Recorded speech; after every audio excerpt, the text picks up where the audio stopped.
বিশ্বের বিভিন্ন দেশে তরুণ ইহুদিদের মধ্যে বাড়ছে হামাসের গ্রহণযোগ্যতা। বিশ্বের বিভিন্ন দেশে বসবাসরত ইহুদিদের মধ্যে বাড়ছে হামাসের প্রতি সমর্থন। বিশেষভাবে তরুণ প্রজন্মের কাছে তৈরি হচ্ছে ফিলিস্তিনি স্বাধীনতাকামী সংগঠনটির প্রতি গ্রহণযোগ্যতা। তেল আবিবের সাম্প্রতিক এক জরিপে উঠে এসেছে এই চমকপ্রদ তথ্য। এই প্রবণতা সবচেয়ে বেশি ইসরায়েলি বংশোদ্ভূত মার্কিন তরুণদের মধ্যে। গাজায় তেল আবিবের নির্বিচার গণহত্যার তীব্র নিন্দা এবং ফিলিস্তিনিদের প্রতি একাত্মতা জানিয়েছে তারা।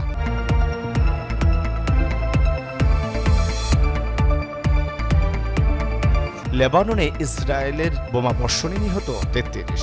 লেবাননেও চলছে ইসরায়েলি বাহিনীর আগ্রাসন। শনিবারের হামলায় মৃত্যু হয়েছে কমপক্ষে 33 জনের, আহত আরও 66 জন।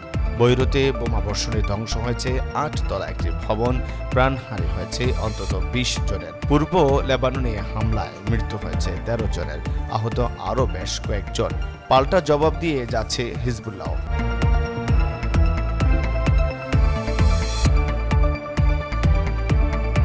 ইসরায়েলি সেনাদের আত্মহত্যা বাড়ছে, মানসিক অবস্থাতে হাজার সেনা। ইসরায়েলি সেনাদের আত্মত্যাগের প্রবণতা বেড়েই চলেছে। গাজা ও লেবাননে মাসের পর মাস আগ্রাসন আর বিভৎসতার প্রভাবে নিজেরাই ভেঙে পড়ছেন ইহুদি সেনারা।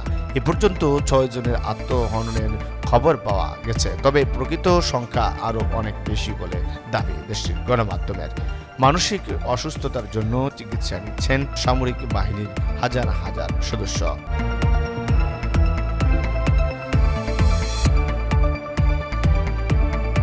রাশিয়ার নতুন মিসাইলকে ঠেকানোর ক্ষমতা বিশ্বের কোনো দেশের নেই। রাশিয়ার ছোড়া আলোচিত পরেশিনী ক্ষেপণাস্ত্রকে ঠেকানোর ক্ষমতা, প্রতিরক্ষা ব্যবস্থা নেই বিশ্বে। অন্য কোনো দেশের কাছে নেই এ ধরনের অত্যাধুনিক মিসাইল, এমন দাবি করছেন রুশ প্রেসিডেন্ট ভ্লাদিমির পুতিন। বলেন, ইউরোপের যে কোনো প্রান্তে হামলা চালাতে সক্ষম এই সমরাস্ত্র প্রতি সেকেন্ডে 2.5 থেকে 3 কিলোমিটার দূরত্ব অতিক্রম করতে পারে, ওরেশনিক বহন করতে পারে পারমাণবিক অস্ত্র।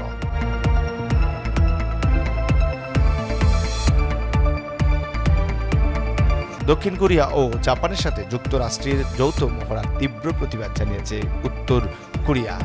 এছাড়াও নিজ ভূখণ্ড রক্ষা করার জন্য প্রয়োজনীয় সব পদক্ষেপ অবিলম্বে গ্রহণ করবে দেশটির বলে হুঁশিয়ারি দিয়েছে। প্রতিবেদনে বলা হয়, শনিবার প্রতিরক্ষা মন্ত্রণালয়ের এক বিবৃতিতে যুক্তরাষ্ট্র দক্ষিণ কোরিয়া জাপানের সাম্প্রতিক সামরিক কার্যক্রমের কড়া সমালোচনা করে উত্তর কোরিয়ার সর্বোচ্চ নেতা পিয়ংইয়ং।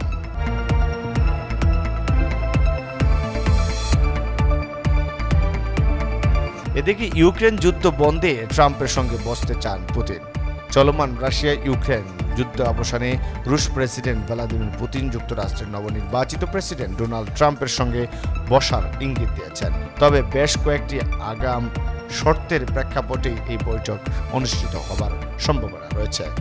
এর মধ্যে রয়েছে রাশিয়ার দখলে নেওয়া ইউক্রেনের ভূখণ্ডগুলো ছাড় না দেওয়া এবং কিয়েভ যাতে নেটোতে যোগ দিতে না পারে, খবর স্কাই নিউজের।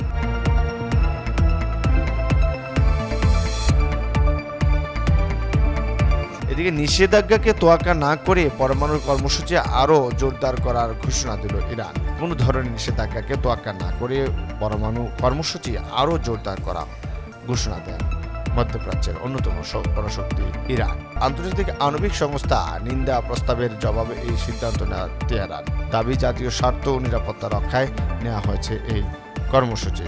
পরমাণু কর্মসূচি ইস্যুতে সহযোগিতা না করার অভিযোগ টেনে ইরানের বিরুদ্ধে নিন্দা প্রস্তাব গৃহীত হয়।